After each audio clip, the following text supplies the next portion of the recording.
Jam's Internet Show. Oh, yeah. Because life tastes better when you spread the jam. Hi friends, welcome to Jimmy Jams. I'm Jim. Let's jam. Life is terrible these days. Life is terrible these days. The economy is terrible. All of our food is poison. We only have 400 TV channels. Our iPods only hold 30,000 songs. The supplies of free Viagra are dwindling. Parking spaces are too small for our SUVs. World leaders want to randomly start wars, abuse minorities, make children poor, push old women out of the hospital beds into the streets, eat dogs, and so on and so on and so on. Life is terrible. The truth is, it used to be so much better. People weren't forced to carry everything with them everywhere. Their phone, their music collection, their calendar, maps, games, photo albums, newspapers, cameras. To keep people from texting while driving, we didn't need no stinking laws. We just forced everybody to use typewriters. They were uncomfortable to put in your pocket or to mount on the dashboard of your car. By the time you typed up your idea, you folded, addressed it, sent it, you forgot what it was, and it didn't matter anyway. Nobody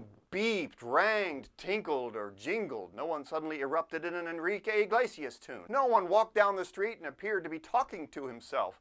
Well, okay, fewer people. To keep people from moving all around and using so much gasoline, we tied telephones to the walls so people couldn't use them at gas stations and couldn't blow up all those gas stations. There's an epidemic of people blowing up gas stations now with their cell phones. It's happening every day. People weren't tying up the phone lines and bothering emergency services with frivolous concerns from remote locations and deserts and hanging off of cliffs. Instead, they waited until they could get to a phone. And by the time they got there, the victim died anyway, so no one had to hurry and risk further injury or death. It was a better system. We never had anything to charge. One power outlet per house was enough to power all of your computers, your pencil sharpeners, your cameras. Credit cards didn't charge either. They were only issued to people with money. Imagine that. You know those programs you use today on your computer to make your photos look like they're old, faded, scratched?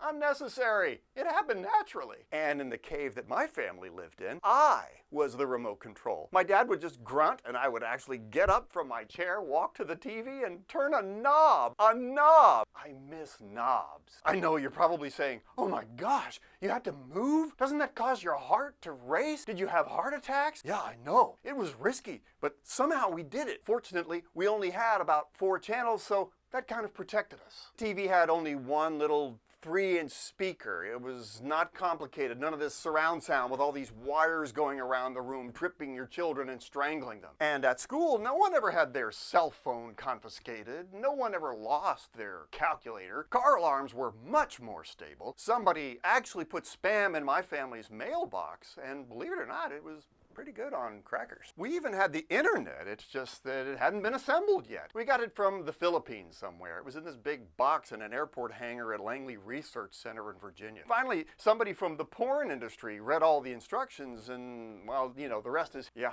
Our lives are miserable now. Every time your Facebook takes longer than 8 seconds to load, you know exactly what I mean. They went to the moon in the 60s, and now we can barely get anybody into space. Our pizzas aren't crispy, they're all rubbery. They come out of the microwave really fast. Life is terrible now. And the only way it's going to get better is if you and I learn how to whine and complain better. That's what I think. Be a blessing, people.